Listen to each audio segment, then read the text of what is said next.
Vamos fazer uma oração para a gente então começar.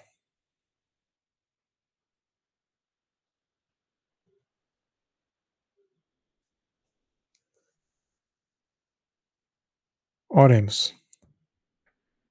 Senhor Deus eterno, em nome do Senhor Jesus Cristo, nós oramos ao Senhor. Gratos, meu Senhor eterno, por tudo que o Senhor tem feito por nossas vidas, por até aqui o Senhor está nos ajudando, cuidando de nossas vidas, nos guiando em toda a verdade e atuando poderosamente em nossas consciências, para que então possamos cada vez mais nos render ao Senhor e à tua verdade e negar o nosso eu. Obrigado pelas bênçãos e livramentos do dia de hoje. Obrigado, meu Deus eterno, por esse privilégio, essa oportunidade, mais essa oportunidade que o Senhor nos concede para estarmos aqui estudando Tua palavra e esse tema, que é um tema tão importante, que o Teu Santo Espírito possa me capacitar, me habilitar, para que então eu possa compartilhar com os irmãos essa mensagem de hoje, de acordo com a Tua vontade, que o Senhor ponha em mim as palavras e que o Senhor também ajude a cada um dos que estão aqui e daqueles que irão assistir posteriormente a compreender, a ter o discernimento espiritual, não só para entender, mas também para aplicar às suas vidas e viver essa mensagem. Que tudo que iremos aprender hoje possa nos santificar, possa nos impactar e apelar à nossa consciência, nos despertar. Que os anjos do Senhor estejam nos guardando, que o Senhor não permita que nada nem ninguém atrapalhe essa live, e que tudo isso seja para a honra e glória do Senhor. Nós oramos e agradecemos em nome do Senhor Jesus. Amém. O tema geral é esse, né? Como vocês que vêm acompanhando os estudos já sabem, Liberdade de Consciência na Religião. Inclusive é um livro que nós publicamos, né? Não está com essa capa o livro, mas nós publicamos esse livro. Se você não conhece esse livro, esse conteúdo, entre em contato conosco, né? Aqui no chat tem o contato da gente, e quem for assistir pelo YouTube também tem o nosso contato na descrição do vídeo, que fica logo abaixo. E aí você pode estar adquirindo esse livro. Esse livro ele é bem em conta.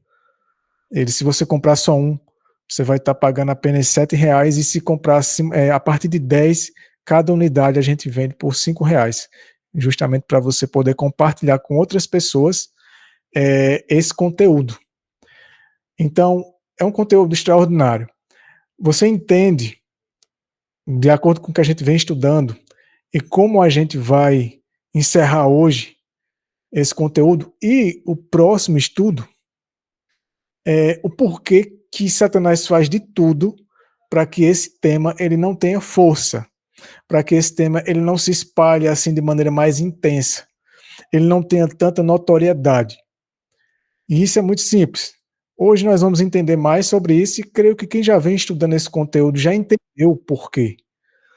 Do porquê que ainda esse tema não recebe a notoriedade, a devida atenção como deveria. E a minha conclusão, bem resumida, entre vários fatores, né? É que, de fato, primeiro, Satanás não quer que as pessoas saibam disso. E segundo, homens, líderes, como essa figura aí que nós, embora seja simbólico aqui, a figura não seja exatamente uma foto, uma imagem exata do atual, né, Papa, mas uma representação a partir dele, e dele, através dos seus soldados, né, daqueles que são conhecidos como jesuítas, que nós conhecemos, sabemos muito bem como eles agem e como eles têm disciplinado a sociedade para que a mentalidade de homens como esse, que é um dos principais instrumentos de Satanás nesse mundo, e todos aqueles que servem a ele, como a ordem dos jesuítas, de manipular a religião da sociedade.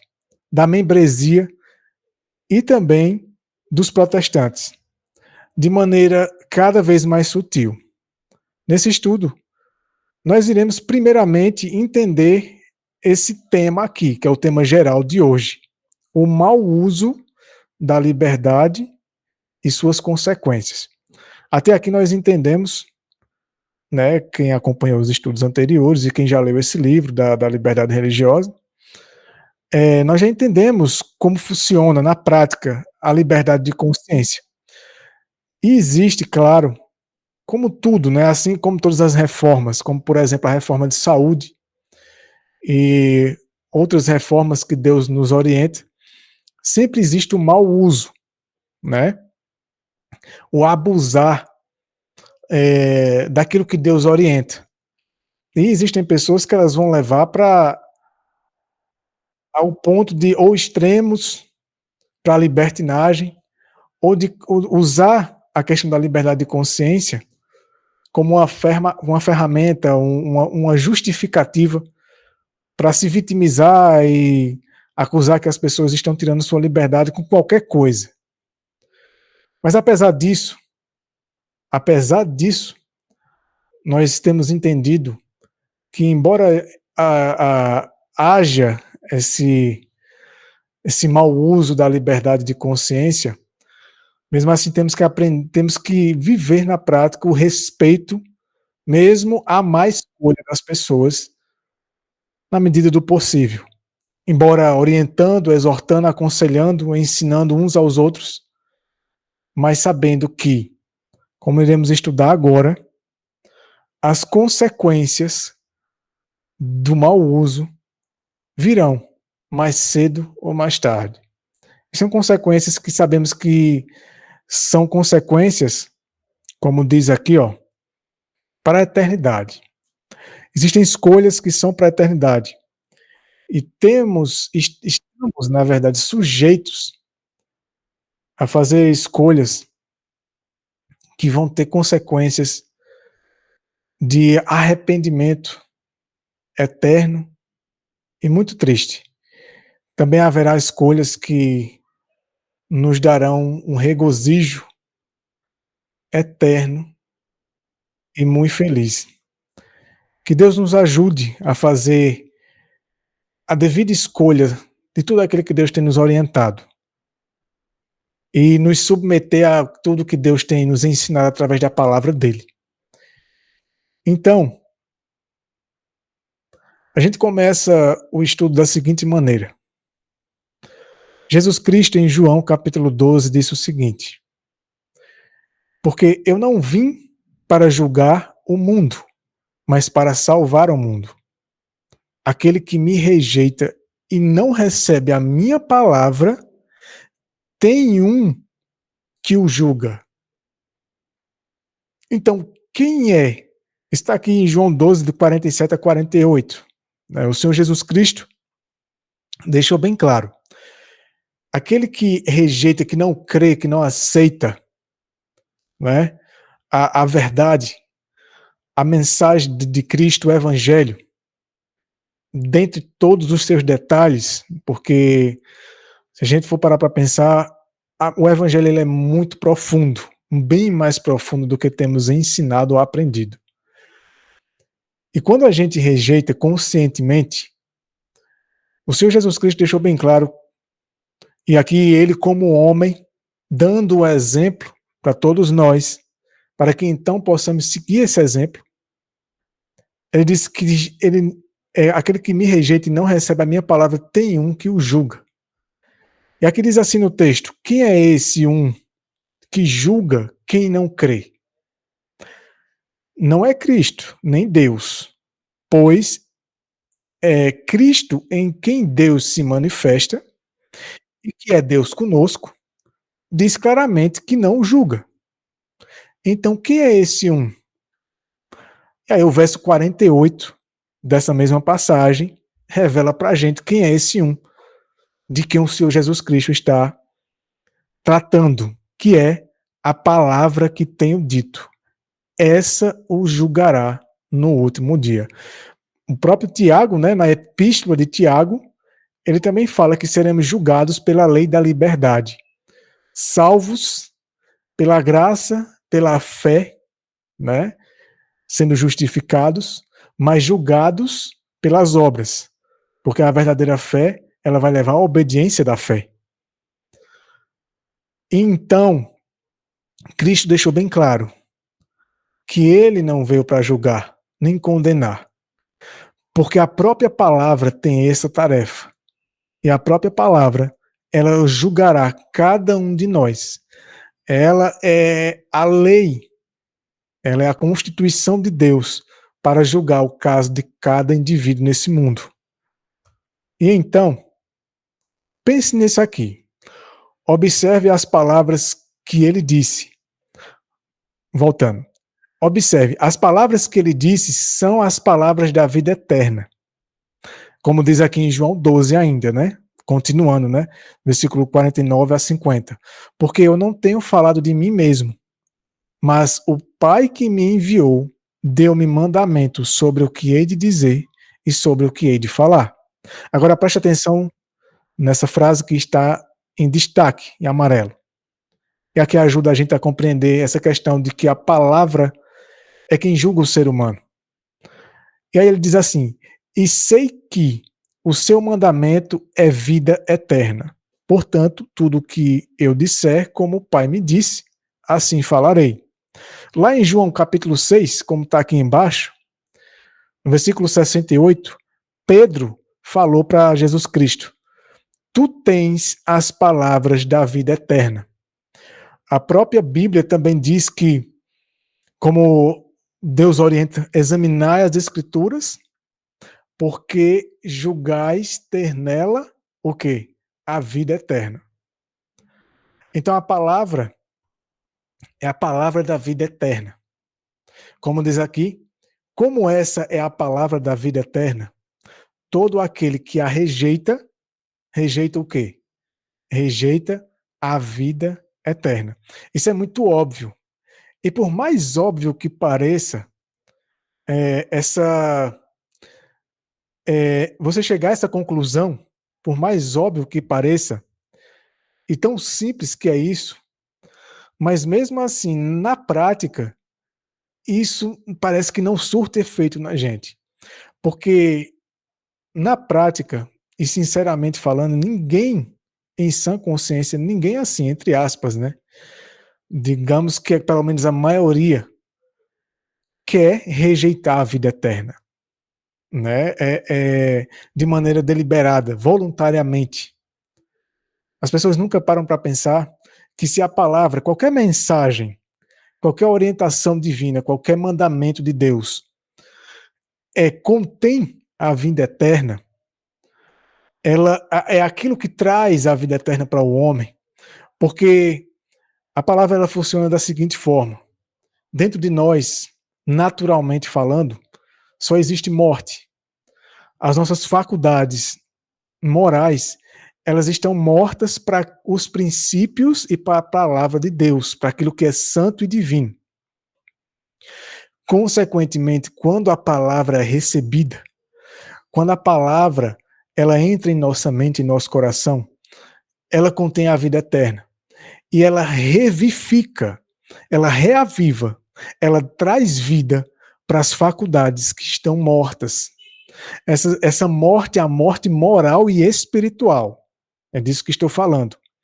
E quando essa vida ela é recebida e aceita, e a disposição do coração é de viver pela fé, dependendo e se apoiando em Deus e na palavra, então a partir de então passamos a experimentar a vida eterna. Quando rejeitamos voluntariamente, conscientemente a verdade, nós estamos permanecendo na morte. Ou melhor, estamos permitindo que a morte permaneça em nós. E aqui continua dizendo o seguinte: e quando alguém escolhe rejeitar a vida eterna, está escolhendo a morte eterna. Por mais que você não a admita. E a gente não, muitas vezes isso é inconsciente. Talvez você não tenha consciência, talvez você não se dê conta de que você está, quando rejeita uma mensagem, que ela realmente é bem fundamentada na palavra, ela é totalmente embasada na palavra, é uma mensagem honesta, uma compreensão e uma interpretação honesta do assim diz o Senhor. E nós rejeitamos, consequentemente, estamos escolhendo a morte eterna, mesmo que inconsciente e não admitindo isso. Então, diz aqui o texto, quem o condena? Quem condena a pessoa que toma essa atitude, faz essa escolha? Quem o condena? Quem o leva ao caminho da morte? Somente ele mesmo, por sua livre escolha. Percebe que como Deus ele respeita a escolha de cada um de nós, até mesmo para escolher a morte eterna, embora pensando que não está, né, nem se dando conta que está preferindo a morte eterna, mas embora nesse respeito que Deus tenha com a escolha de cada um de nós, ele ainda continua trabalhando até que a nossa persistência em recusá-lo seja absoluta. E aí então Deus ainda trabalhará com respeito à liberdade e nos dará apenas aquilo que escolhemos. Aqui diz assim, ó, quando Deus me apresenta a palavra e o caminho da vida e me suplica, por meio de todas as formas possíveis, que eu receba a vida eterna por meio da palavra, mas escolho exercer minha liberdade e rejeitar essa vida, estou escolhendo a morte. Então, quando eu exerço a minha liberdade em rejeitar a mensagem de Deus, qualquer que seja o aspecto, o ponto, a doutrina, que de fato seja totalmente coerente e embasado na palavra de Deus, estou escolhendo a morte. Quando a vida acaba, diz aqui o texto, a morte é um único resultado. Ao rejeitar a vida eterna, a morte eterna é escolhida. Ao fazer essa escolha, a pessoa se coloca no caminho da morte. Ela julga a si mesmo. Ele julga a si mesmo digno apenas da morte. Isso tudo, irmãos, inconscientemente, pelo menos da maioria. Isso tudo muitas vezes de maneira ignorante. Até um ponto de se tornar consciente. Até o ponto de você saber que aquele é o caminho da vida eterna, que aquela verdade, aquela mensagem, nela contém vida. E a vida para vivificar as faculdades que não conseguem extrair, ter força, não tem de onde buscar força para viver a vontade de Deus. Então a própria palavra opera esse poder, né, essa vida, para que então a vontade do homem em viver a vontade de Deus possa ter não só a escolha à vontade, mas a capacidade de viver aquilo ali.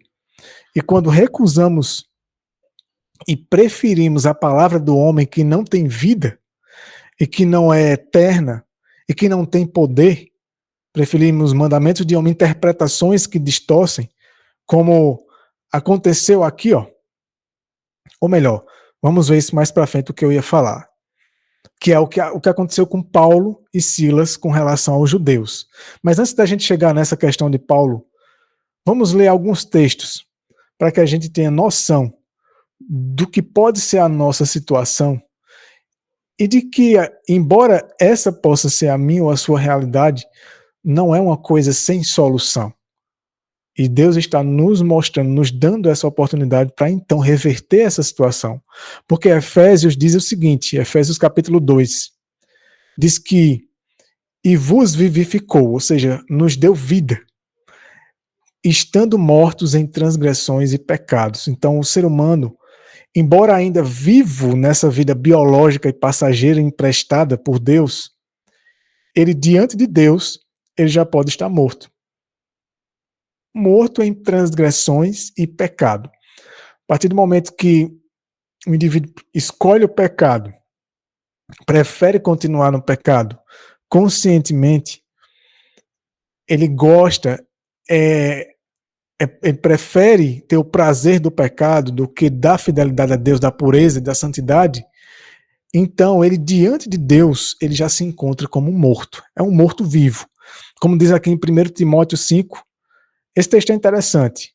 Falando de uma classe de pessoas, especificamente de mulheres, mas tem um princípio aqui, que é o mais importante. E o princípio é esse que estamos analisando agora, que diz assim, ó, 1 Timóteo 5, mas a que vive para os prazeres, ou seja, para a satisfação da carne, dos desejos da carne, ainda que esteja viva, está morta. Entendeu? A perspectiva de Deus é totalmente diferente da nossa perspectiva. Deus já enxerga isso no homem. E é interessante que muitas vezes nós não queremos reconhecer, e por não querer reconhecer e admitir, então como que Deus pode nos vivificar? Como ele pode nos dar a vida se achamos que já estamos vivos, quando podemos não estar vivos moralmente e espiritualmente diante de Deus? Apenas vivendo um limite de tempo, um prazo limitado e muitas vezes bem limitado, de poucos anos de vida. Enquanto que Deus quer implantar no coração do homem aquilo que garantirá a vida eterna para ele. Como diz em João capítulo 3, o Senhor Jesus Cristo disse o seguinte: porque Deus não enviou o seu Filho ao mundo para condenar o mundo, mas para que o mundo possa ser salvo através dele. Quem crê nele não é condenado. Aqui vale uma observação: essa crença não é só acreditar que Jesus Cristo existe, não é só acreditar no que Cristo fez no passado por nós, mas acima de tudo, é não só acreditar nesses aspectos que mencionei, mas também acreditar na palavra que ele inspirou. É crer nele de maneira, a fé que leva à fidelidade, à submissão. E crer o que ele é e o que ele pode fazer em nós, por nós, através de nós. E aqui diz assim, ele continua dizendo, mas quem não crê já está condenado, porque não creu no nome do unigênito Filho de Deus. Isso é interessante porque aqui Cristo deixa bem claro que o homem ele já se encontra, caso ele seja incrédulo com relação à palavra de Deus, ou a aspectos, pontos da palavra de Deus, não aceita algumas coisas da palavra, ele já se encontra, da perspectiva divina, já como condenado. Isso parece, assim, muitas vezes assustador para a gente, essa realidade. Mas é justamente para que possamos entender aquilo que Jesus Cristo disse. Eu não vim pelos justos, pelos sãos, né? Por aqueles que já estão se achando que estão bem, mas eu vim pelos que estão enfermos, pelos que estão mortos, aqueles que são o vale dos ossos secos, para dar vida, para curá-los. E se eu não reconheço isso, se eu não sinto essa necessidade, como que então ele pode fazer essa obra na minha vida? E aí você deve estar se perguntando, mas o que isso tem a ver com liberdade de consciência? Vamos continuar. Agora vamos para Atos, capítulo 13, quando Paulo e Silas pregaram em Antioquia. Os gentios pediram que as mesmas palavras lhes fossem pregadas no sábado seguinte. E quase toda a cidade se reuniu nesse dia.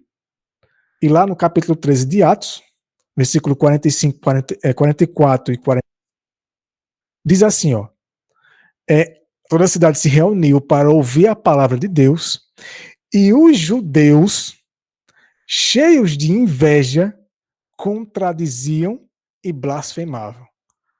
Então veja que interessante, os judeus até essa altura, os judeus, eles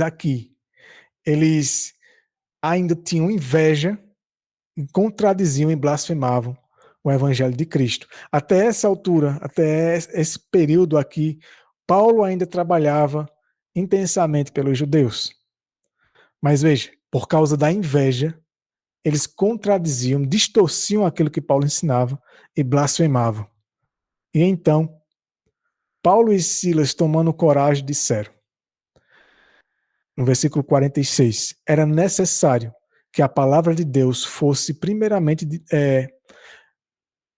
era necessário que a palavra de Deus vos fosse primeiramente dirigida. Mas, visto que a rejeitais e vos julgais indigno da vida eterna, olha o detalhe, eis que nos voltamos para os gentios. Percebe que ao rejeitar, causa da inveja, né, contradizendo e blasfemando a palavra de Deus, eles se julgavam a si mesmos, embora inconscientemente, sem admitir, sem perceber, talvez, até onde isso pode ser, só Deus sabe, só Deus pode julgar, mas eles se julgavam indignos da vida eterna. Agora, se você perguntasse a eles, nesse momento, nessa época, se eles queriam viver eternamente, se eles queriam herdar a vida eterna, com certeza eles diriam que sim. E que estavam convictos de que iriam herdar a vida eterna, mas Paulo estava deixando bem claro, ao rejeitar a palavra, a mensagem pura e incontaminada, sã doutrina, vocês estão se julgando indignos da vida eterna, porque nela contém a vida eterna, e consequentemente vocês estão aceitando a morte eterna. E aqui é importante ressaltar que daqui em diante Paulo passa a se focar mais nos gentios do que nos judeus, naqueles que se consideravam, professavam ser o povo de Deus. Porque existe um limite, até para a misericórdia de Deus, até para a pregação do evangelho, existe um limite. Chega um momento que já é jogar pérolas para os porcos, mesmo que com respeito, falando isso, mas chega um momento que não dá mais, quando já ocorre isso que ocorreu aqui. Então aqui diz assim, ó, quem julgou essas pessoas indignas da vida eterna? Elas mesmas. A escolha delas, é a liberdade delas. Elas têm o direito, a liberdade de rejeitar. E esse é o mau uso da liberdade. Algumas pessoas, elas quando começam a estudar esse assunto, elas pensam que tudo vai para a libertinagem, isso aí vai causar confusão e libertinagem, essa mensagem de liberdade religiosa. Mas esse estudo deixa bem claro que a má escolha, embora Deus respeite e devamos respeitar, do indivíduo, o leva para a perdição eterna. E aqui diz assim, como eles se julgaram indignos da vida eterna? Ao rejeitarem persistentemente a palavra de Deus, que é a palavra da vida eterna, e ao contradizerem e blasfemarem contra ela. Então, persistentemente rejeitando a mensagem de Deus, eles consequentemente se julgam indignos da vida eterna. Em outra passagem, esse mesmo princípio é ensinado. Aqui em Romanos capítulo 1, 18, né, que diz assim, porque do céu se manifesta a ira de Deus contra toda impiedade e injustiça dos homens que detêm a verdade em injustiça. Outra versão, como diz aqui, ó, apresenta uma tradução mais forte sobre esse finalzinho aqui, que diz assim, ó, que impedem a verdade em injustiça. Então existe uma classe numerosa de pessoas que elas impedem, elas criam uma barreira, né, contra a verdade. Lembra da epístola de João, a terceira epístola de João? Quando ele então fala sobre um tal de Diótrefes, que além de não ter permitido que a carta, a epístola de João, chegasse até os irmãos daquela igreja, ele também proibia que alguns pregassem e estava expulsando alguns da igreja, impedindo a verdade, como disse João lá. E isso acontece até hoje. E quando se toma essa posição, essa conduta, consequentemente o indivíduo ele está se colocando passivo da ira de Deus. Porque a ira de Deus ela não vai vir exatamente, especificamente contra o homem, mas contra a injustiça e a impiedade, contra o mal que há no homem. Vamos entender melhor. A verdade chega a eles, mas eles se recusam a aceitá-la, impedindo-a, que é a coisa mais complicada. Além de não aceitar, empatam, né? Geram barreiras. Posteriormente, a verdade lhes é apresentada novamente, mas eles a rejeitam em injustiça. Injustiça é pecado. É o contrário da justiça de Cristo. E a pessoa que tem isso no coração, ela, consequentemente, ela barra a verdade na vida dela e muitas vezes na vida de outros, que é pior ainda. Aqueles que têm, como iremos estudar mais sobre isso no próximo estudo, aqueles que se sentem tendo autoridade suficiente para determinar o que a membresia, o que os membros têm que crer ou deixar de crer. E então diz assim, ó, e do céu se manifesta a ira de Deus contra toda impiedade e injustiça dos homens que impedem e rejeitam a verdade. A ira de Deus não é contra o homem, mas contra a impiedade e a injustiça que há nele. Aquilo que está dentro do homem e que o homem acalenta, aquilo que o homem acaricia. Deus não criou o ser humano para ser destruído. E Deus não programou o lago de fogo, a destruição eterna, para o homem. Porém, ao aceitar aquilo que pertence àquele que trouxe, que levou Deus a então ter que projetar, ter que preparar o momento de uma destruição eterna, que é Satanás. Quando o homem aceita aquilo que é de Satanás e que tem que ser destruído, consequentemente, se ele permanece com aquilo e aquilo permanece nele, que é o pecado, né, em outras palavras, ele infelizmente será destruído junto.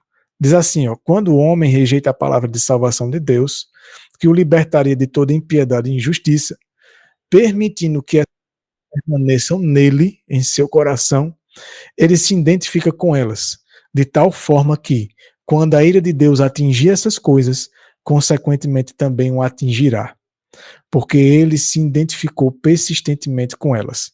Somente ele é responsável por isso e por sua própria escolha definitiva. Por isso que esse ensino, essa crença de que Cristo vai tirar o pecado quando ele voltar, isso foi introduzido pelo próprio Satanás na mente do povo, na mente das denominações. Isso vem através dos jesuítas. Para quê? Porque Deus já deixou bem claro que o pecado, diante da glória dele, a glória de Deus é como um fogo consumidor para o pecado. E a glória de Deus destruirá o pecado. E em quem o pecado habitar, essa pessoa ela vai ser destruída junta. E por isso que, até mesmo nisso, vemos a misericórdia de Deus e o respeito de Deus pela escolha do ser humano, das criaturas. Porque então o homem vai receber somente aquilo que ele mesmo escolheu, aquilo que ele preferiu manter, né, que persistentemente ele preferiu manter em seu coração. E aqui diz assim, ó, somente ele é responsável por isso e por sua própria escolha definitiva, e Deus não tem culpa nisso. E não podemos julgar que Deus é tirano quando vier a ira de Deus, porque a ira de Deus virá contra o pecado. Mas ao se identificar e permitir que o pecado permaneça em si, em seu próprio coração, então o homem receberá o próprio impacto da ira de Deus, quando a glória de Deus se revelar ao mundo na volta dele. E, consequentemente, ele não vai ter a proteção do selo de Deus, porque a Bíblia diz que o remanescente, aqueles que vão ser selados, não haverá neles engano algum. Então, não haverá pecado neles. E Cristo, quando vem, ele não vem para tirar o pecado. E se o pecado estiver no indivíduo, após ele ter encerrado a obra dele de purificação do pecado, tanto no santuário celestial quanto no coração do homem, Em quem o pecado permanecer é porque o indivíduo de fato escolheu, preferiu e decidiu de que Cristo não tirasse aquilo dele. Então, como que quando Cristo vier, ele vai querer que a pessoa agora, ela diz, não, por enquanto eu quero ficar com o pecado, mas quando o Senhor vier, aí o Senhor tira. Mas se ele preferiu, ele decidiu definitivamente querer permanecer com aquilo ali, consequentemente, Cristo não vai tirar contra a força, contra a escolha, contra a consciência do indivíduo, aquilo que ele escolheu que permanecesse nele. Aqui em Caminho a Cristo, o Espírito de Profecia diz o seguinte: Cristo está pronto para nos libertar do pecado, mas ele não força a vontade. Veja, em cada aspecto da mensagem e do Espírito de Profecia, você encontra sempre alguma coisa sobre liberdade de consciência. E aqui deixa bem claro que Cristo não força a vontade. O indivíduo, de fato, tem que render voluntariamente a sua vontade. Cada defeito de caráter, cada pecado que há no seu coração, e permitir, consentir, colaborar, cooperar para que Cristo o liberte disso. Porque Cristo não vai trabalhar contra a força, contra a vontade do indivíduo, na verdade. E se ele, pela transgressão persistente, a própria vontade estiver totalmente inclinada para o mal e não desejarmos, e se pela transgressão persistente a própria vontade estiver totalmente inclinada para o mal e não desejarmos ser libertados, se não aceitarmos sua graça, o que mais ele pode fazer? Veja que interessante isso. O que mais ele pode fazer? Nós nos destruímos por nossa rejeição determinada ao seu amor. Isso aqui resume o que a gente vem estudando até agora. Nós mesmos iremos nos destruir. Iremos nos colocar na situação de destruição. Iremos nos colocar aonde ocorrerá a destruição. É como se você soubesse que um determinado prédio iria ser demolido e você corresse, todo mundo dizendo, vamos para bem longe desse prédio porque ele vai ser demolido, todo mundo, quem tiver no prédio, sai. E aí você, ou se estiver dentro, prefere ficar, escolhe ficar, ou se estiver fora, você vai e entra no momento que vai ser destruído o prédio.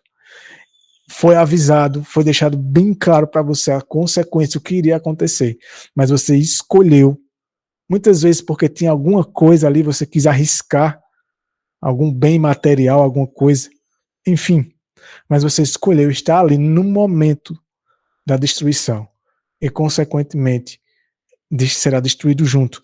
Mas Deus não quer isso. Por isso que ela diz aqui que hoje Ele quer nos libertar do pecado. Veja o que diz em João, capítulo 9.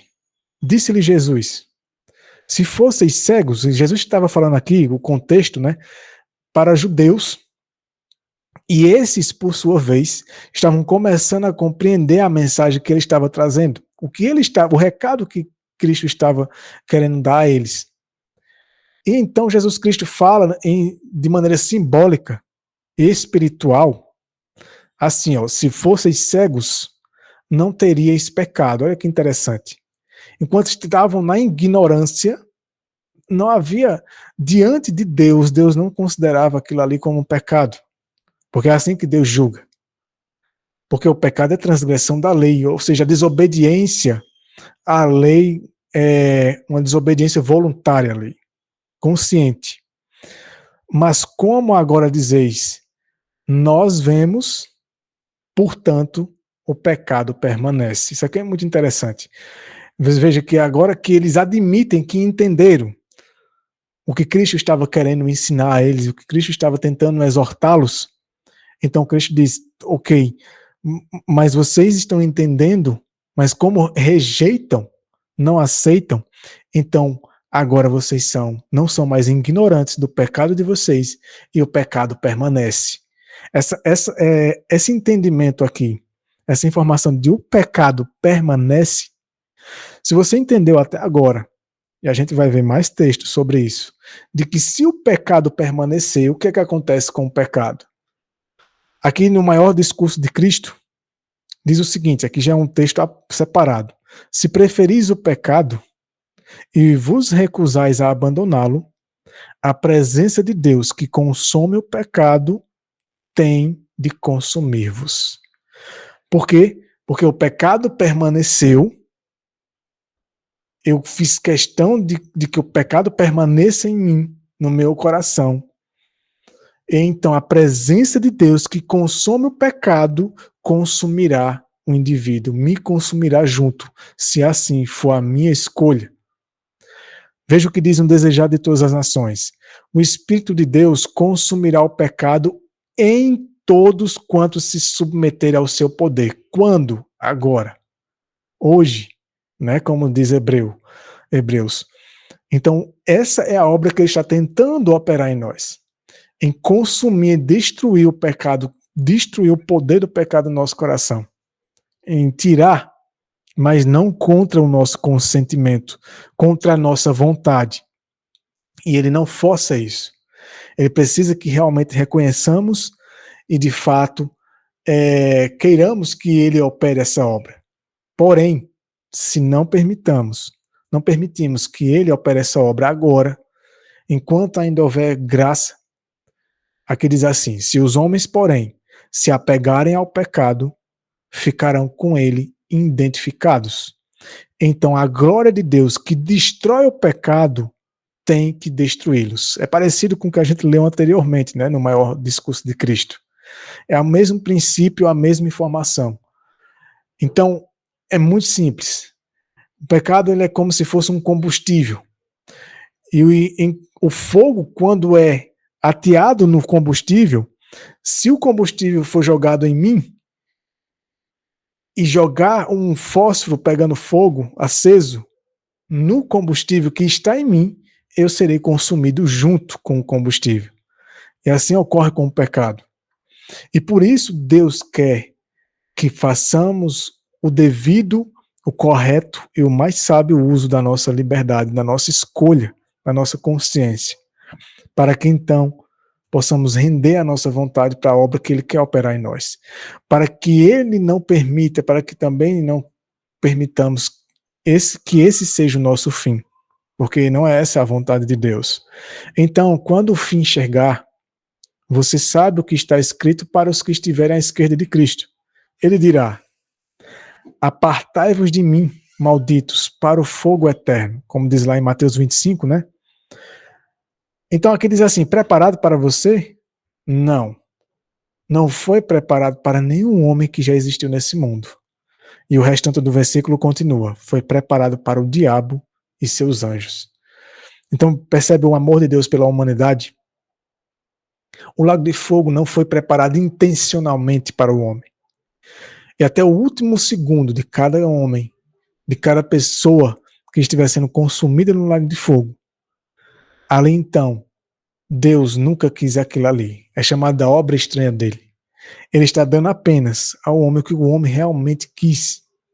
É a escolha do homem por misericórdia, para que não piore a situação, porque não há mais solução, porque o indivíduo não quer mais solução, então é preferível a não existência. Então Deus dá ao homem aquilo que de fato ele escolheu, respeitando a escolha do homem. Quem for para o fogo eterno, será porque escolheu ir para lá, em vez de estar com Deus no céu. E repetindo, irmãos, e isso aqui, na maioria, que com quem irá ocorrer, não é uma escolha que você faz por prazer, no sentido, eu quero queimar no lago de fogo, não é isso. A maioria dessas pessoas que chegarem a essa situação, que Deus tenha misericórdia, que não seja o nosso caso, que não queiramos isso para nossas vidas, não só no sentido de não querer, mas não permitir também, e permitir a obra de Deus em nós.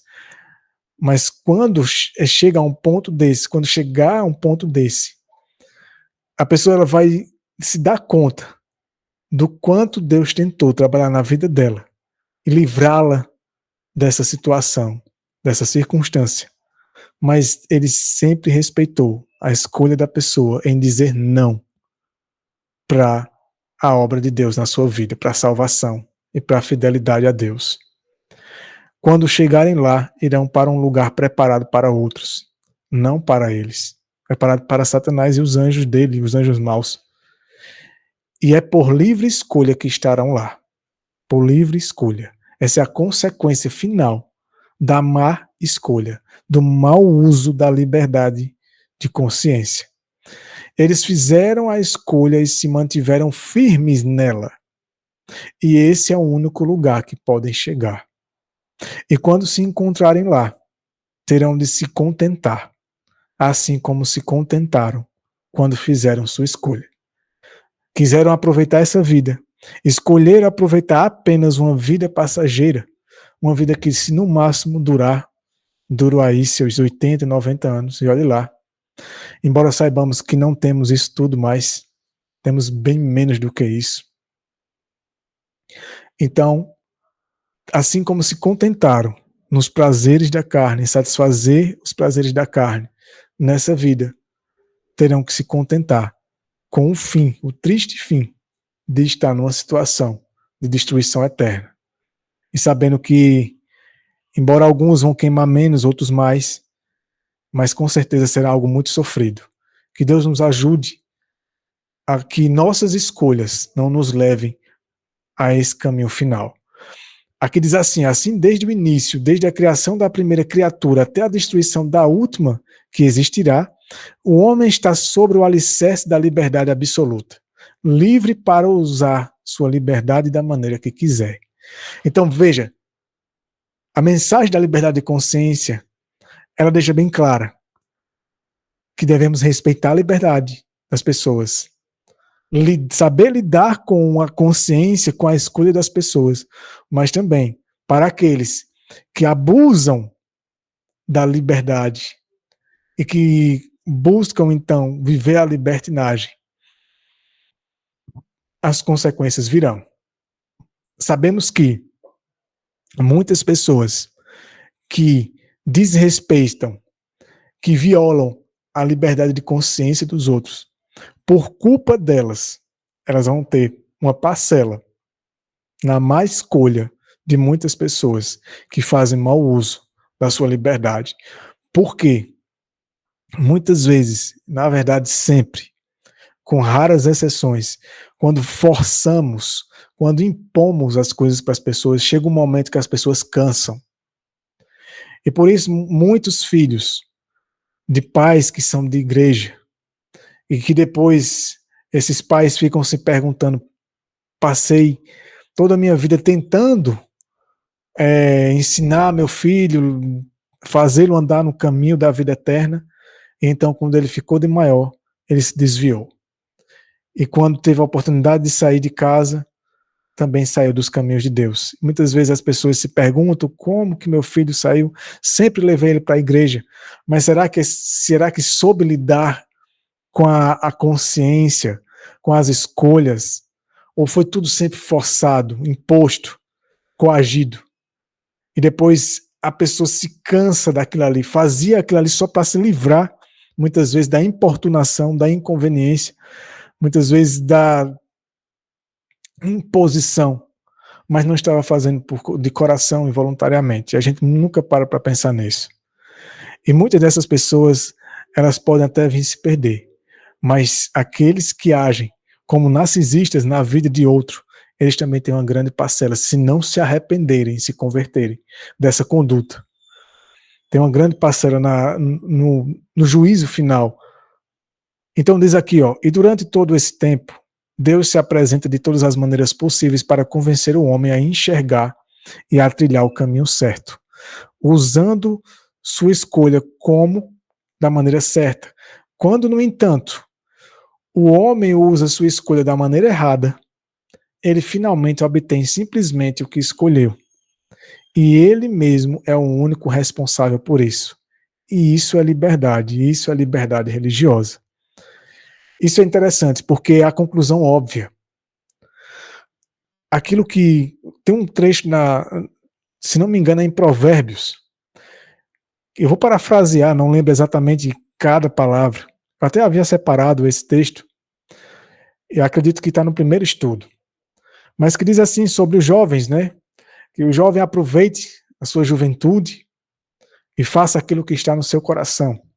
E aí o texto finaliza assim, é Salomão falando: porém, lembre-se que de tudo isso Deus te pedirá contas. Então temos que entender que de tudo Deus nos pedirá conta. E essa liberdade que temos ensinado, a liberdade que Deus deu ao homem, é para que o homem então possa servir e obedecer a Deus e viver a fidelidade à palavra de Deus, como está escrito, e ser livre dos mandamentos e de leis de homens e da consciência dos homens, não da palavra de Deus, não da vontade de Deus. Mas existem pessoas que vão usar a liberdade para se voltar até mesmo da palavra de Deus. E o próximo e último tópico que iremos abordar, para finalizar esse estudo, se chama uma ameaça à liberdade. Sendo assim, ninguém, seja um homem ou um grupo de homens que já existiu ou existirá na Terra, tem autoridade ou direito de julgar a fé ou a falta de fé de alguém, em qualquer grau que seja. A fé é algo pessoal entre o indivíduo e Deus. E aqui embaixo tem um texto do Espírito de Profecia que diz assim, ó, Deus não deseja que façam de sua consciência um critério para os outros.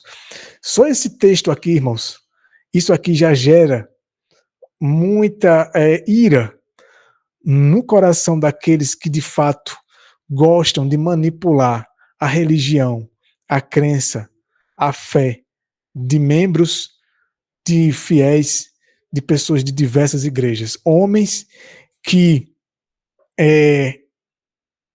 usurparam a autoridade de maneira a se colocar em um patamar, em um status de achar que tem o direito de governar a fé ou até mesmo a falta de fé. Essa questão da falta de fé é quando o homem ele determina o que é heresia, o que o que tem que ser punido. E isso nós iremos estudar no próximo estudo, de maneira bem mais detalhada. É muito interessante esse próximo estudo. Iremos falar sobre a questão do credo e como as igrejas têm usado essas coisas para manipular a religião das pessoas. E de que o povo de Deus, os pioneiros, junto com Ellen White, nunca aceitaram o credo. E nós iremos estudar o que é um credo, por que eles não aceitaram.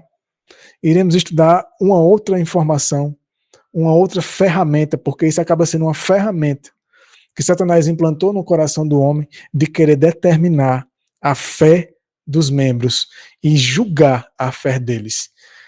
E isso não está sobre a autoridade e o direito de nenhum ser humano.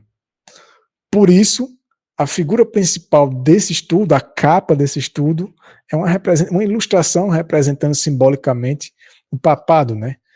Porque ele não gosta disso aqui. Tem um texto no livro A Mensagem do Terceiro Anjo, de Jones, né, a Conferência Geral de 1895.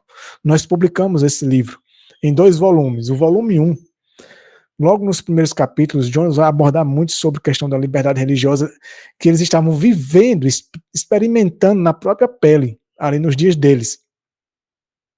E ele vai mencionar ali uma frase que estava em um jornal católico, do Papa da época, que ele dizia que a liberdade religiosa é uma praga.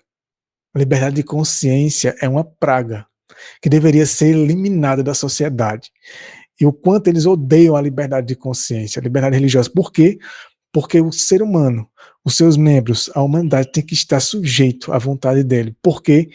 Porque ele pensa, foi colocado no coração dele, de que a autoridade dele dá autoridade a ele a tal ponto de determinar o próprio credo, as doutrinas e a maneira como os homens têm que crer ou deixar de crer. E isso foi implantado também em muitos bispos, pastores, ministros e até leigos de grande influência por esse mundo. Infelizmente, até entre nós. E iremos estudar mais sobre isso no próximo estudo. Mas aqui já deixa bem claro. Por isso que Ellen White disse que ninguém deve fazer da sua consciência critério, porque é um pobre cérebro mortal e falível querendo ditar para outro o que ele tem que crer ou deixar de crer. E por isso que Deus estabeleceu através dos reformadores o só a Escritura. Embora muitos hoje eles reclamem, né, isso para eles, mas você vê que na prática o só Escritura, só a Escritura, somente a palavra de Deus, a palavra de Deus é a nossa regra de fé e prática, não é levado mais em consideração, porque a palavra do homem, a interpretação do homem, tem estado, em muitos casos, acima da própria, de um claro, assim diz o Senhor. Veja o que diz o Espírito de Profecia aqui. Quem busca forçar ou controlar a razão de qualquer outro homem, olha isso aqui, ó, seja ministro ou leigo, ou seja, desde homens que têm cargos, que estão em um status, uma hierarquia eclesiástica, até homens que não têm cargo, que não têm título de teólogo, bispo, pastor, seja o que for, mas são homens de influência entre o povo de Deus. E existem muitos de grande influência que, caso venham a fazer isso aqui, ó, forçar ou controlar a razão de qualquer homem, se torna um agente de Satanás para realizar sua obra, a obra de Satanás. Esse texto é muito forte, muito objetivo. E é um texto que não agrada, porque essa classe de homens que é numerosa, que querem controlar a razão dos membros, daqueles com quem ele se associa, eles não se dão conta que estão fazendo a obra de Satanás. E por gostar, porque, como eu já falei antes, eu gosto muito desse exemplo. Desde que Deus me ajudou a compreender isso, eu sempre vou levar isso para o resto da vida. Quando eu compreendi por que Deus usou a imagem da besta, ou seja, a besta como um símbolo, uma besta. Uma besta é um animal, né? Em poucas palavras, né? Uma besta é um animal. Por que Deus usou um animal como símbolo do que será a mentalidade, não só do que é, né? A mentalidade do papado e daqueles que seguem sua mentalidade, sua filosofia, e daqueles que irão aceitar num futuro muito breve, que já estão sendo preparados. Por que besta? Por que um animal? Porque no reino animal, como eu já disse anteriormente, gosto sempre de repetir isso, no reino animal o mais forte domina o mais fraco. Então, no reino de Deus isso não funciona. O mais forte serve, cuida, ajuda o mais fraco. No reino animal, caído, né, depois do pecado, o mais forte, ele tortura, ele domina, ele controla os mais fracos. E por isso por isso que Deus usa simbolicamente os animais. Por isso que você vê desde Daniel, ali das profecias de Daniel, as profecias de Apocalipse, você vê Deus usando animais para representar os reinos, né?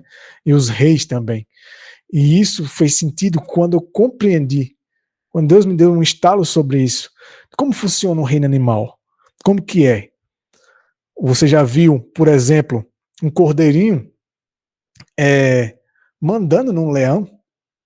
Nunca viu e só vai ver, e na realidade nunca vai ver, né? Porque mesmo na terra restaurada, nenhum animal vai controlar o outro, todos eles vão ser iguais, né?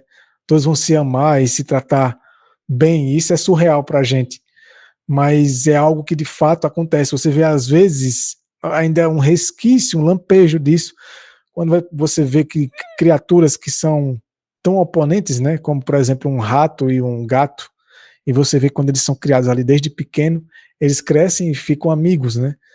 E às vezes você vê um cachorro e um gato, e isso, você vê que Deus quer implantar isso no coração do homem, mas Satanás, ele tem implantado o oposto, aquilo que você vê no reino animal, e por isso, Deus deixa bem claro aqui, ó, nesse outro texto aqui embaixo, que se encontrem testemunhos para ministros, inclusive.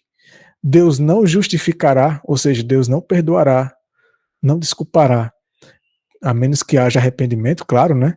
Qualquer estratégia pela qual o homem, ainda que seja minimamente, ou seja, no menor grau que seja, domine ou oprima seus semelhantes. E você vê quantos casamentos, quantas famílias são destruídas por conta de pessoas que existem no relacionamento que são narcisistas, que tentam controlar, dominar, tentam manipular. Isso se torna interessante, irmãos. Quando a gente vai estudando esse assunto, quanto mais a gente vai estudando, mais Deus vai abrindo a nossa mente. E acaba sendo, vai se estendendo. Mas é interessante que isso vai se tornando uma obsessão, porque isso é carnal. Isso não vem de Deus. Isso foi Satanás que implantou no coração do homem. E isso vai amadurecendo, isso vai crescendo e vai se tornando uma obsessão. Então o indivíduo ele passa a se tornar obsessivo, ele passa a querer dominar, a querer controlar aquelas pessoas que estão ali no seu convívio, muitas vezes sob sua responsabilidade. Na maioria das vezes isso acontece com relação ao homem da família, com relação a aqueles que são seus dependentes ali, esposa, filhos. Em alguns casos acontece com a mulher também, mas seja como for, e inclusive dentro do meio religioso, quando pessoas estão sob a responsabilidade de ministros, de líderes religiosos, isso vai se tornando uma obsessão, porque isso vai alimentando o ego do indivíduo. Ele vê as pessoas ali respeitando ele, vê as pessoas se submetendo e dando satisfação a ele. E Deus deixa bem claro que isso não deve ser assim. A menos que, de fato, aquele homem, aquele ministro, esteja, de fato, aplicando a verdade de maneira honesta, com respeito, com humildade de coração, tratando as pessoas de maneira cristã, amorosa, mas um indivíduo esteja, de fato, como, por exemplo, o caso de adultério, um pecado exposto, aberto, um pecado que já é conhecido, então a verdade ela tem que ser aplicada à situação. Mas isso nós já sabemos. E isso, infelizmente, quando é para aplicar a verdade para corrigir o pecado nas igrejas, aí não é feito.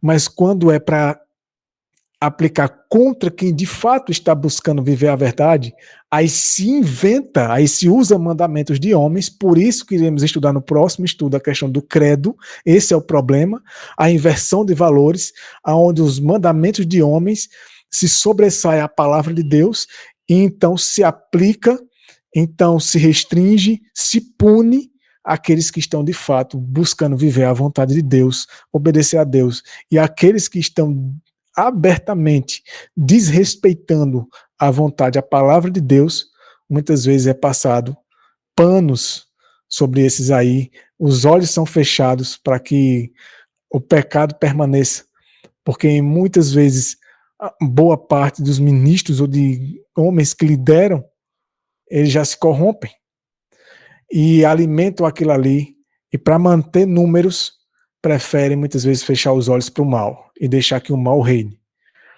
Embora isso não seja generalizado, claro. Aqui diz assim, ó, a fé é uma dádiva de Deus para o indivíduo.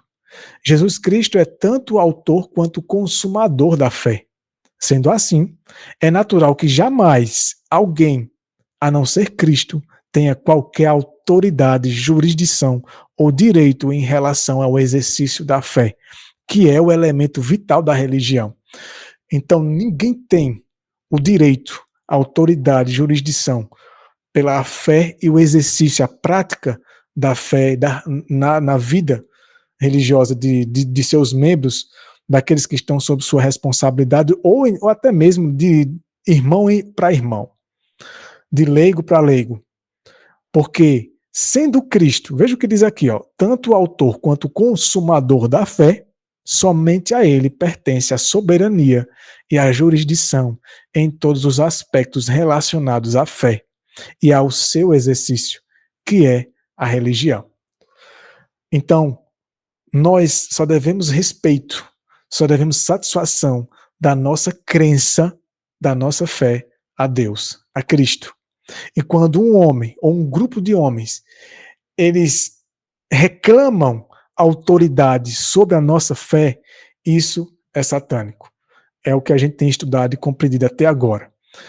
Claro, como eu mencionei anteriormente, quando a palavra ela é aplicada no devido contexto, de maneira correta, dentro da igreja, claro que tem que se haver disciplina e correção, porém, isso não tem sido feito como deveria, com raras exceções. Mas aqui diz assim, Romanos 14, 22. Tens tu fé? Tenha em ti mesmo diante de Deus. É entre você e Deus. Por isso que lá no grande conflito, mencionando Lutero, frase de Lutero aqui, Ellen White menciona aqui, e Lutero dizia o seguinte, que não haja imposição. Tenho trabalhado pela liberdade de consciência. Isso fazia muito sentido na época dele. É porque ainda as coisas estão muito calmas, embora haja essa violação e desrespeito à consciência das pessoas de maneira bem mais sutil, e por estarmos acostumados, na maioria de nós, quando a gente não abre os olhos para isso, estamos acostumados a permitir que homens violem a nossa consciência e controlem. Mas na época, quando Deus abriu a mente de Lutero, não só para as heresias que a Igreja Católica então ensinava desde aquele tempo e ainda ensina, mas também para os abusos de autoridade e que levava ao desrespeito e à violação da consciência, à liberdade religiosa do povo. Então Lutero disse isso. E aqui ele diz assim, ó, a liberdade é a própria essência da fé. Isso aqui é até interessante, porque não adianta você falar sobre justiça pela fé, justificação pela fé, se você não aborda o tema da liberdade, porque a liberdade, como aqui mesmo diz, e isso aqui respaldado pelo Espírito Profecia, inspirado por Deus, a liberdade é a própria essência da fé. Se a sua mente, se a sua consciência não estiver totalmente devotada a Deus, como que a justiça dele vai atuar em você? Como que você vai receber a justiça de Cristo? Se você prefere muitas vezes permitir que mandamentos de homens, que a opinião de homens se sobressaia à palavra de Deus. E para receber a justiça de Cristo, precisamos aceitar toda a palavra de Deus e somente a palavra de Deus. Então, a liberdade é a própria essência da fé, dizia Lutero. Ele sabia disso na prática. Romanos 14 diz o seguinte, texto que muitas vezes é bem mal aplicado, mas que está totalmente relacionado com a liberdade de consciência. Um acredita que pode comer de tudo. Aqui vale uma observação, irmãos. Vamos nos ater ao princípio, a questão do respeito, da liberdade e a questão do julgamento. Esses detalhes aqui não iremos abordar, porque no fim das contas, o que iremos abordar com relação a o que está destacado aqui vai nos ajudar a entender com relação a sobre essa questão do contexto. Mas diz assim, um acredita que pode comer de tudo, o outro, que é fraco, come ervas. O importante está aqui. O que come, não despreze o que não come. E o que não come, não julgue o que come, porque Deus o recebeu. O que podemos extrair aqui de lição? Aquele que entende o que deve comer e o que não deve comer, aquele que entendeu a reforma de saúde de acordo com o seu estudo pessoal junto com Deus, não despreze aquele que não come exatamente como você, aquele que não faz a reforma de saúde como você faz. É isso que Paulo está querendo ensinar, é isso que Deus quer nos ensinar hoje, trazendo esse princípio para o nosso contexto hoje. Deus está deixando bem claro. Se você sabe o que tem que comer, você sabe como tem que viver, como praticar reforma de saúde, ok. Mas se você se depara com alguém que não sabe, ou que mesmo que saiba, mas não está aplicando a sua vida, não despreze. O princípio é esse. E o que não come, ou seja, aquele que não aceita a reforma de saúde, se submeter ao que Deus orientou, Deus nos instruiu do que devemos comer e deixar de comer, não julgue o que come, ou seja, não julgue o que faz a reforma. Deus está dando aqui, tanto para um lado quanto para o outro, uma salvaguarda. está resguardando ambos os lados, para que um não combata o outro e possa viver em paz. É uma questão de respeito. Se você sabe o que tem que comer, você sabe a reforma, não despreze, não julgue e não imponha àqueles. Ensine, oriente quando tiver oportunidades, mas não imponha, não force. E se você rejeita, mesmo sabendo, ou até mesmo não compreendeu bem, pois isso acontece demais, não julgue os que fazem a reforma. Claro que nós vemos mais do lado daqueles que não fazem a reforma a questão de julgar, de criticar quem faz. Mas muitas vezes, aqueles que fazem a reforma também, eles existe em muitos deles o espírito de querer também julgar e condenar o outro. E às vezes, por conta de um e de outro, ou seja, por conta desse espírito de querer julgar e condenar aquele que não faz a reforma, gera no outro repulsa.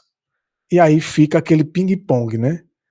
Aquela coisa de vai e volta, um bate, o outro rebate. Por isso que Deus deixou aqui bem claro, para que isso não aconteça.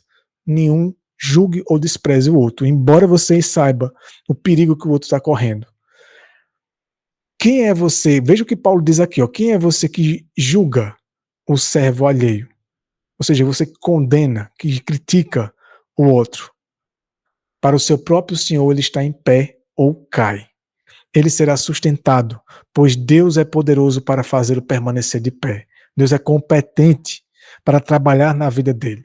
E se Deus quiser me usar ou usar você para ajudá-lo, Deus vai primeiro nos preparar para que então possamos saber como lidar com a situação de cada um. Se você estudou, se você viu o estudo passado, que nós passamos sobre esse conteúdo com relação a como lidar com os erros, com o pecado dos outros, ali Deus deixou bem claro para que a gente saiba como abordar, como chegar nas pessoas.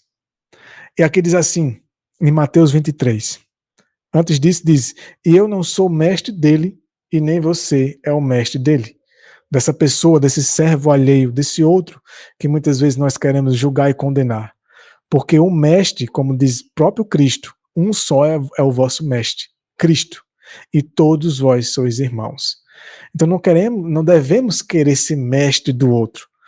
Deus nos usa, algumas pessoas, Deus dá o dom, o talento para ensinar, para exortar, advertir, mas não para querer ser o mestre, ou seja, no sentido de querer ser a mente, o mentor do indivíduo, a consciência do outro. Porque somente Cristo. É interessante que quando Cristo disse isso aqui, é no mesmo contexto que ele fala, e que ninguém seja papa, seja o vosso pai. Papa significa pai. Não chameis a ninguém de pai. Então é no mesmo sentido. E às vezes, muitas vezes, a gente só aplica a questão do papa, mas a gente se esquece da questão do mestre. Então, quem tem fé em Cristo deve tudo somente a ele. Ele está sujeito somente a Cristo. Deve a ele seu serviço, sua vida, tudo. Nosso papel, o seu e o meu, é sermos cooperadores de sua alegria, não juízes de sua fé. E nesse cooperadores da alegria do indivíduo não significa que você vai ser conivente, partilhar, compactuar dos erros, do pecado, daquilo que está errado na vida do outro. Não. Mas entender como isso funciona. Porque Paulo deixou aqui bem claro, em 2 Coríntios capítulo 1, olha o que Paulo começa dizendo. Não que tenhamos o quê? Domínio sobre a vossa fé. Então, veja, Paulo, né? Não que tenhamos domínio sobre a vossa fé. Ninguém tem domínio sobre a fé do outro. Mas somos cooperadores de vossa alegria.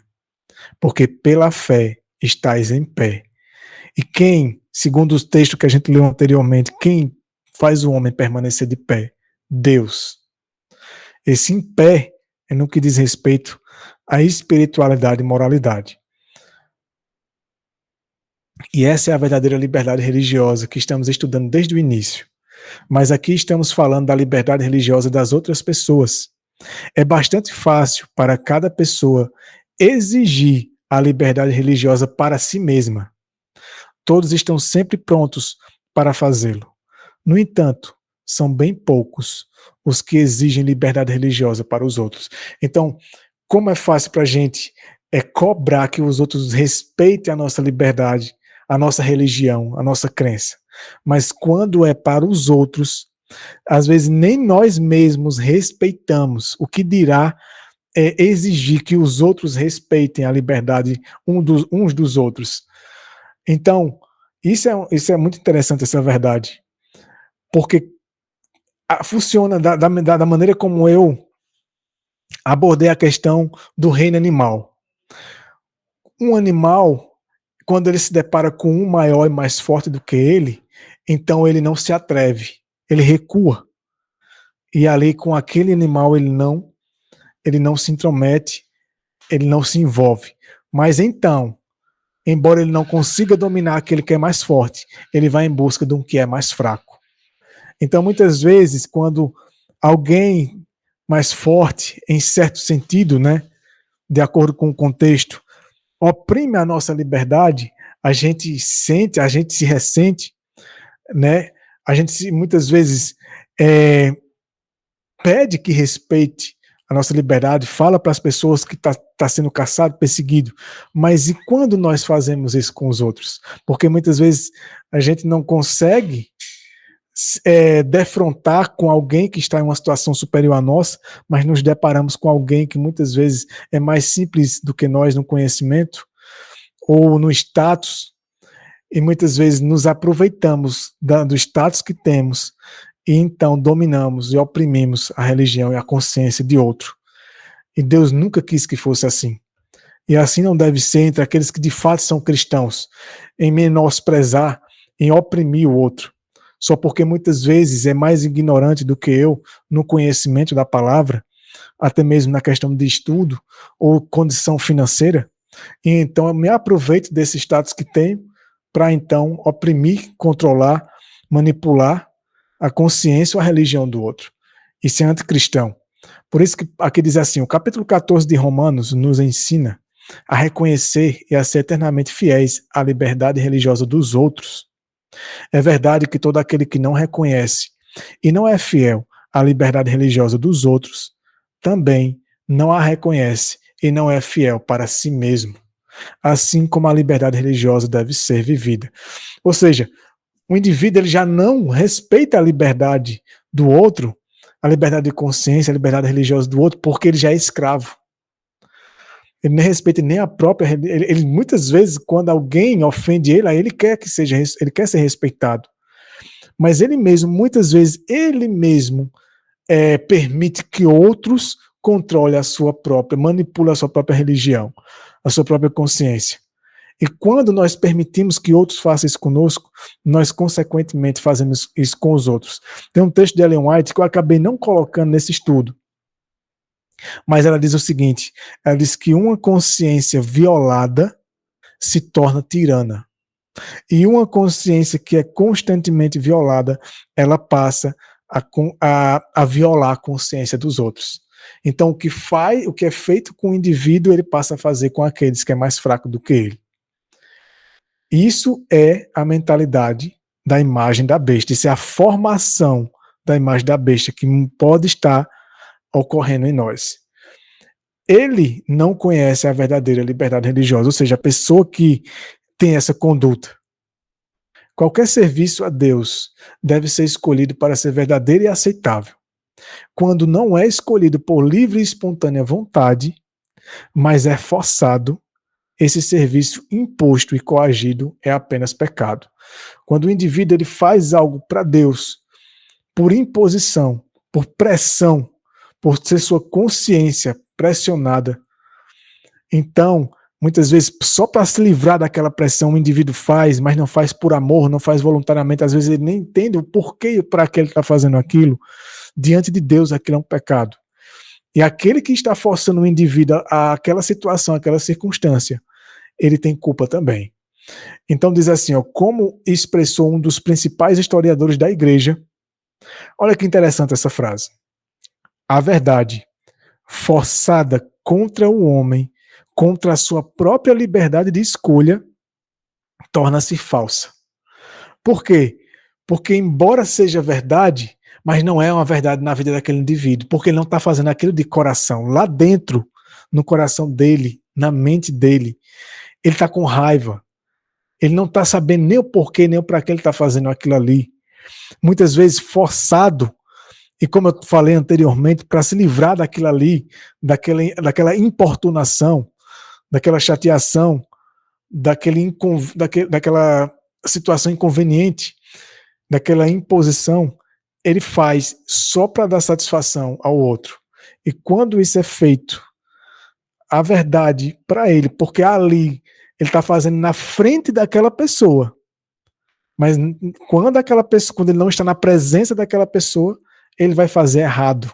O que ele fazia de errado, aquilo que está sendo imposto a ele a não fazer, ele vai fazer. E isso demonstra que o indivíduo não está fazendo por amor a Deus, mas somente para se livrar da imposição. E por isso que a verdade ela não deve ser forçada contra a consciência das pessoas, porque muitas vezes o indivíduo pode fazer, ou um grupo de pessoas pode até se submeter ali à vista daquele que está impondo aquilo a elas. Mas nas costas, quando o indivíduo não vê, as pessoas elas vão e retrocedem sobre aquilo ali, porque de fato elas não estavam fazendo aquilo ali por amor. Apenas era uma farsa, um fingimento. Então veja, portanto, a verdade não pode ser forçada aos homens. Para que a verdade seja recebida por eles de fato, deve ser escolhida pessoalmente e de maneira livre. Considerando que os homens jamais, isso aqui é extremamente interessante, considerando que os homens jamais podem ser forçados a obedecer à verdade, muito menos deveriam ser forçados a obedecer a mentiras. E isso é pior ainda. É por isso que diz aqui no texto do Espírito de Profecia aqui embaixo, Deus não concedeu a ninguém o direito de se estabelecer como um padrão de doutrina. Por quê? Porque o indivíduo ele pode ter um coração corrupto, predisposto a enganar as pessoas. Apresenta textos da Bíblia, mas distorcendo no mínimo que seja o suficiente para que aquela verdade ela não tenha efeito na vida do indivíduo. Então, quando a gente se submete a permitir que as pessoas nos forcem a obedecer mentira, irmãos, isso é muito triste. As pessoas muitas vezes para ficar em paz, para não ter ninguém importunando ela, oprimindo ela prefere se submeter à mentira, aquilo que ela sabe que não é de fato a verdade, aquilo que ela sabe que é uma má interpretação, uma falsidade, uma distorção da verdade, e ela se submete. Ou então o indivíduo que força isso aos outros.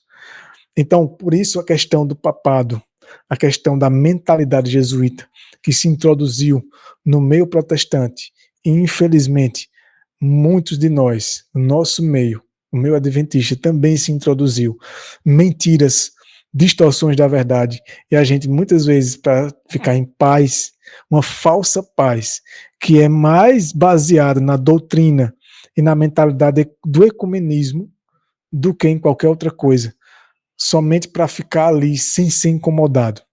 Isso se chama muitas vezes, quando a gente se submete a isso, se chama covardia.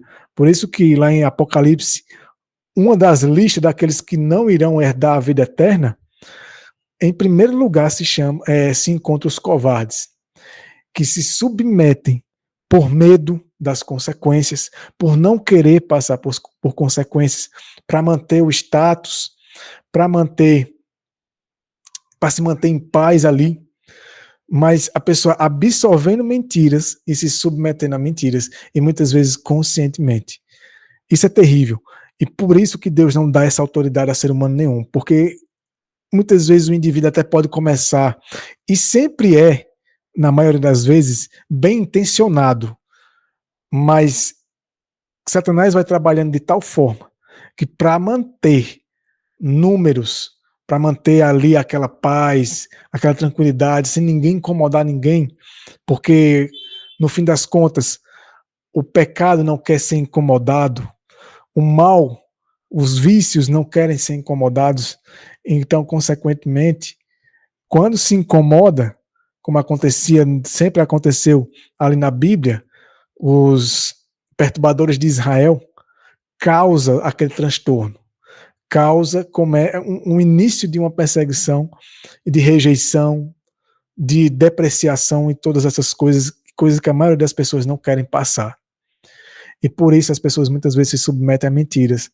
E eu, enquanto uma outra classe, submete as pessoas a mentiras, porque elas se permitem.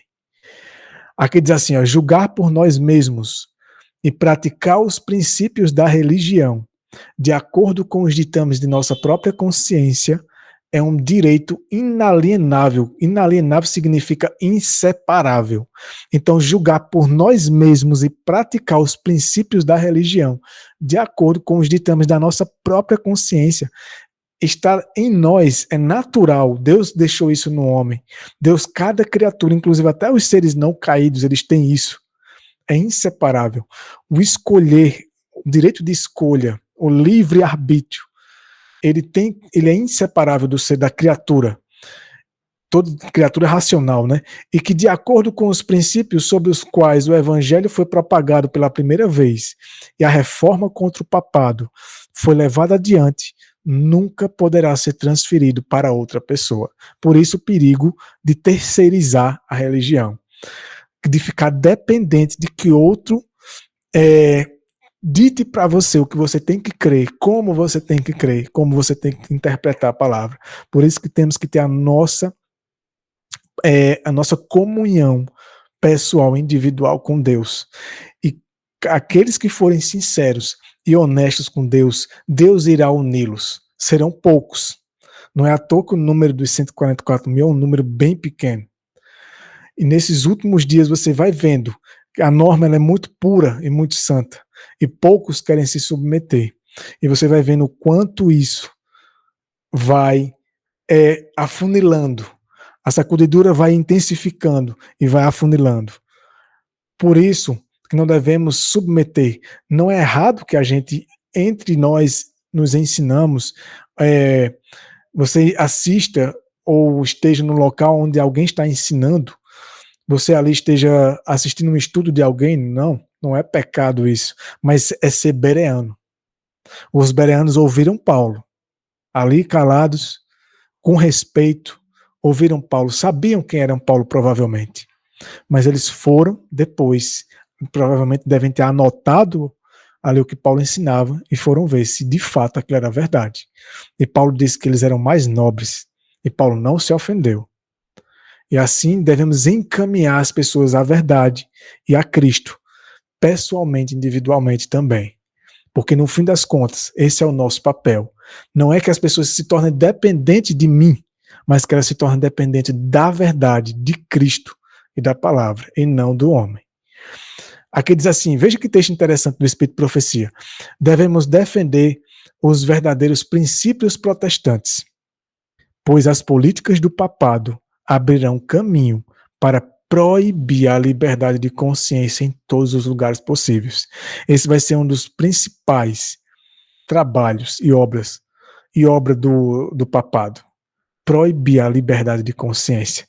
Porque quando se é proibido, quando se vem ameaças pela liberdade, então por mais que você enxergue que aquilo está errado, mas se você já está habituado a se submeter à mentira para ficar em paz, para ter sua reputação ilesa, para ficar intocado, ou seja, ficar tranquilo entre aqueles com quem você convive, então fácil, o papado vai conseguir dominar a consciência das massas. Por quê? Porque já estamos sendo habituados a isso hoje. E Deus está nos ensinando tudo isso nesses estudos que temos feito sobre liberdade de consciência, para que a nossa consciência ela seja como um tesouro e não seja vendida como Esaú vendeu a primogenitura dele por tão pouco. Porque temos a propensão de vender a nossa liberdade por muito pouco, por medo, por conveniência, por comodidade. Que Deus nos ajude a não continuar, se essa for a nossa conduta, a nossa situação. Porque o papado, ele vem forte e está trabalhando forte junto com um sistema de governo que está aliado à união entre igreja e Estado para muito em breve tirar a nossa liberdade. E é aí que muitos vão ver e vão sentir o valor que esse assunto e que esse tema tem em suas vidas. Por isso que Romanos 14 diz aqui, ó, cada um de nós prestará contas de si mesmo a Deus, não do outro. Satanás está elaborando planos e métodos para retirar dos crentes a liberdade religiosa. É isso que Satanás está trabalhando, para retirar de nós a liberdade religiosa. Porque aí mesmo que você saiba o que é certo, mas você acostumado, habituado a permitir que os outros violem, desrespeitem sua consciência, sua liberdade, e você fazendo isso com os outros, você vai retroceder, porque já está habituado a vender sua liberdade. E isso é o que Satanás está trabalhando, preparando a mentalidade de muitos hoje. A liberdade de consciência é para quê? Qual é o propósito dela? Para fazer a vontade e as obras de Deus. A liberdade não é para libertinagem, para fazer o que bem entendo, para a satisfação da carne, dos prazeres, das coisas mundanas, mas sim para obedecer a Deus, a vontade de Deus, através da palavra dele, não através da opinião do homem. O homem dominará seu semelhante, por isso o que eu acabei de dizer. Certamente virá a repreensão de Deus sobre suas ações. As autoridades farão leis para restringir a liberdade religiosa. Irmãos, isso já está sendo feito debaixo dos panos, nos bastidores, de maneira bem sutil. Só que estamos como um sapinho na água que vai sendo esquentada, vai sendo fervida. Estamos nos acostumando.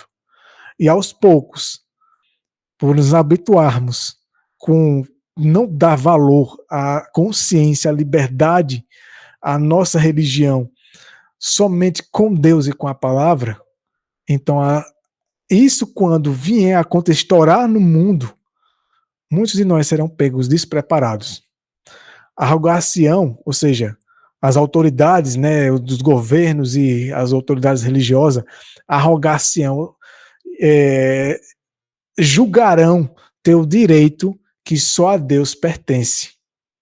Pensarão que podem forçar a consciência, que só Deus deve reger, somente Deus deve governar a consciência. Mas essas autoridades pensam que podem forçar, porque a partir do momento que os indivíduos eles não cedem fácil, então virá a força. Hoje, muitos do meio religioso, tanto do meio católico, cristão, protestante, usam de métodos como PNL, coaching, e também induzindo, ensinando, incentivando as pessoas a ter uma vida desregrada no que diz respeito à reforma de saúde e tantas outras reformas, no que diz respeito à questão de adoração, no que diz respeito a coisas que inabilitam o lobo frontal, que é a região do cérebro aonde nós tomamos as decisões, a região do cérebro aonde nós dizemos sim, aonde nós dizemos não, aonde fazemos nossas escolhas, a razão, a consciência da gente, e métodos, meios que fazem com que essa região ela seja inabilitada, incapacitada. Isso faz com que as pessoas nem percebam que a liberdade dela está sendo tirada. A gente muitas vezes pensa que o forçar é uma coisa agressiva, né? Isso vai ser bem já nas últimas. Isso já vai ser a última cartada, a coisa mais agressiva, como era na Idade Média. Mas hoje, a metodologia é muito mais ilusória e sutil do que imaginamos. Então, mesmo agora, estão começando. Esta obra continuarão a levar avante até chegar a um limite que não podem transpor. Deus se interporá em favor de seu povo leal, observador dos mandamentos. Uma coisa que me veio à mente agora é que as pessoas pensam que Só iremos passar por isso quando acontecer algo, por exemplo, como ocorreu na pandemia, que as pessoas estavam sendo obrigadas a certas coisas, forçadas, e caso não fizessem, seriam proibidos de executar ou de praticar determinadas coisas, de ir em determinados lugares. E as pessoas pensam somente nesse extremo. É tanto que quando aquilo aconteceu, a situação que vivemos alguns anos atrás, quantos não cederam? Quantos que são contra o decreto dominical, que tem o mesmo princípio, a mesma metodologia do que foi ali na pandemia? As pessoas, elas esperam somente o extremo. Quando o extremo vier a acontecer, elas já estão tão preparadas pelo inimigo a ceder aquilo ali, que fácil as pessoas, quando menos esperadas, vão estar se entregando, se rendendo ao mal. Mas por quê?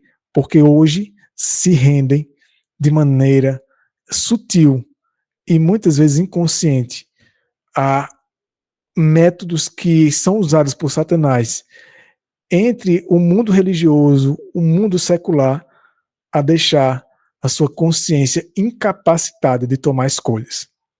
E a gente encerra com esse texto aqui. Não estamos fazendo a vontade de Deus se ficarmos em silêncio, sem fazer nada para preservar a liberdade de consciência. Isso aqui tem Testemunhos para a Igreja, volume 5, irmãos. Olha que interessante. Não estamos fazendo a vontade de Deus. A vontade de Deus é muito mais extensa e mais profunda do que muitos de nós têm ensinado às pessoas. Inclusive, a questão da liberdade de consciência faz parte. E aqui diz que não estamos fazendo a vontade de Deus se ficarmos em silêncio, sem protestar contra os abusos, contra o desrespeito à religião, à consciência das pessoas, a pessoa ter o direito de poder estudar por conta própria e chegar à conclusão dela com Deus e não ser depreciada, não ser excluída, banida ali de uma igreja, de uma denominação, de um grupo, porque ela chegou a uma conclusão junto com Deus ali na palavra. Que Deus tenha misericórdia. Que possamos ser atalaias de Deus, dando o sonido certo, não só no que diz respeito às reformas e os outros temas e doutrinas que temos aprendido, mas também com respeito à liberdade de consciência, que é um tema muito importante. E digo, é tão importante que Satanás está fazendo de uma forma tão intensa para que esse tema ele seja bem pouco apreciado, se dê bem pouca atenção e importância, para que então ele continue manipulando a mente da maioria das pessoas. E figuras como essa, que é um dos grandes instrumentos em suas mãos, nas mãos de Satanás, cada vez mais tem menos trabalho para então ter as pessoas, a humanidade em suas mãos. Por quê? Porque preferimos render e vender a nossa consciência. E pouco trabalho tem Satanás para poder levar avante essa obra. Por quê? Porque nós mesmos estamos dando de bandeja a nossa consciência, tanto ao inimigo quanto aos instrumentos dele nesse mundo. Que Deus nos ajude. Que Deus nos ajude, porque isso vai piorar. Isso vai piorar e muito. No próximo estudo, irmãos, vocês vão ver algumas ferramentas que são usadas por Satanás nas igrejas desde muito tempo. E que a princípio, e é muito interessante isso, a princípio os adventistas não aceitaram. Eles não aceitaram, não se submeteram, eles sabiam o que iria acontecer se essas ferramentas existissem entre os adventistas. Ellen White advertiu, Tiago White advertiu, Loughborough, os pioneiros, até certo ponto conseguiram manter. Enquanto Ellen White era viva, enquanto ela estava viva, não existia. Mas então, o tempo passou, a profeta morreu, e como Paulo, né, que disse assim, quando eu me for, lobos devoradores entrarão no meio de vós e vão fazer um estrago. E Ellen White diz, antes de morrer, poucos meses antes de morrer, ela disse, grandes mudanças irão acontecer quando eu me for. E nós iremos estudar sobre isso no próximo estudo.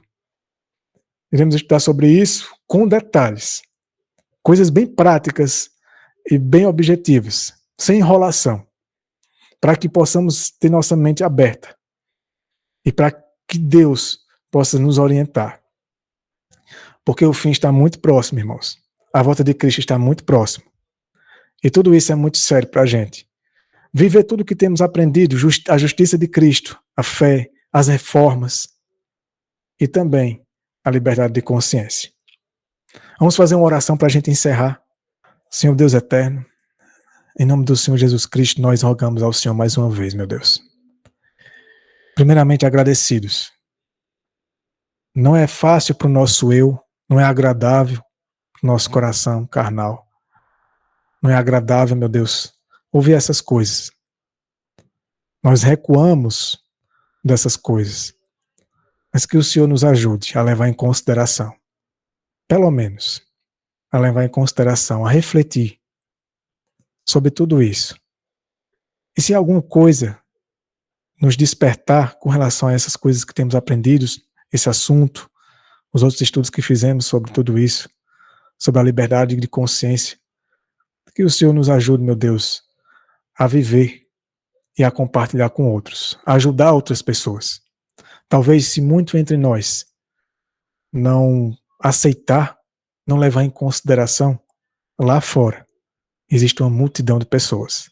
Paulo e Silas, quando viram que os judeus blasfemavam e contradiziam e desconsideravam aquilo que eles estavam ensinando, então eles foram até aqueles que estavam lá fora e a recepção foi maior e melhor. Não que devamos desistir de nós, do nosso povo, entre nós adventistas, não.